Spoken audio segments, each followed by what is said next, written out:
అదే RTV app వార్తల్ని క్షణాల్లో చదివే అవకాశం ఉంటుంది. ఒక న్యూస్ పేపర్, ఒక టెలివిజన్ ఛానల్ మీ చేతుల్లో ఎప్పుడూ ఉంటాయి.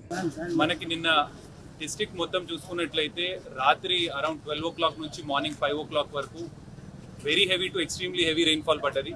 అందులో ఎస్పెషలీ మనకి కోహెడా హెడ్ క్వార్టర్స్ కావచ్చు, కోహెడాలో సముద్రాలు కావచ్చు, నంగనూరు మండల్లో కొన్ని గ్రామాలు కావచ్చు, దాదాపు 200 mm పైన కూడా రెయిన్ఫాల్ రికార్డ్ అయింది.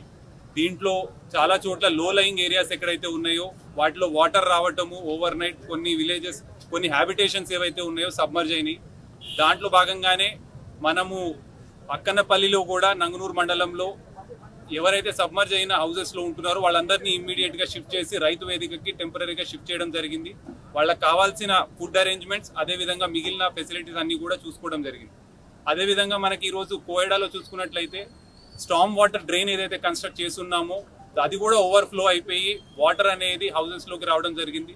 కాబట్టి ఆ స్టామ్ వాటర్ డ్రైన్ని కూడా కొంచెము విడ్త్ పెంచడము, డెప్త్ పెంచితే మనకి ఫ్యూచర్లో ఇట్లాంటి సిచ్యువేషన్ మళ్ళీ రిపీట్ కాకుండా ఉంటుందన్నారు. దానికి ఇమీడియట్గా కన్సర్న్డ్ డిపార్ట్మెంట్ నుంచి ప్రపోజల్స్ తెప్పించి దాన్ని డెఫినెట్గా వర్క్ టేకప్ చేసే విధంగా చూస్తాము. వాటర్ మనకి అక్కడ మత్తడి నుంచి ఈ డ్రైన్ ద్వారా ఎదురుగా ఇంకొక 1 kilometer దాటిన తర్వాత చెరువు ఏదైతే ఉందో దానికి కనెక్ట్ అవుతుంది.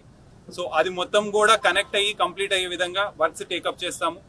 మనకి కాలనీ మొత్తం కూడా మనకి ఓవరాల్ శానిటేషన్ క్లీన్గా ఉంచాలి అని కన్సర్న్ గ్రామ పంచాయత్ సిబ్బందికి, అదేవిధంగా రెవెన్యూ డిపార్ట్మెంట్ కూడా దాన్ని మొత్తం యాక్టివ్గా క్లీన్ చేసి ఎక్కడా కూడా ప్రిమైసెస్ మొత్తంలో మనకి పిచ్చి చెట్లు కావచ్చు, పొదలు కావచ్చు, ఇవి ఉండకుండా చూడాలని చెప్పాము. అదేవిధంగా మనకి ఏవైతే డ్రైన్స్లో సిల్టింగ్ అయ్యి, క్లాగింగ్ అయ్యి కొంచెం జామ్ అయిన చోట్ల అన్నిట్లో కూడా మొత్తం కంప్లీట్గా క్లీనింగ్ చేయించాలి, ఎక్కడా కూడా మనకి జామ్ అయ్యే విధంగా ఉండకూడదు అని కూడా చెప్పాము.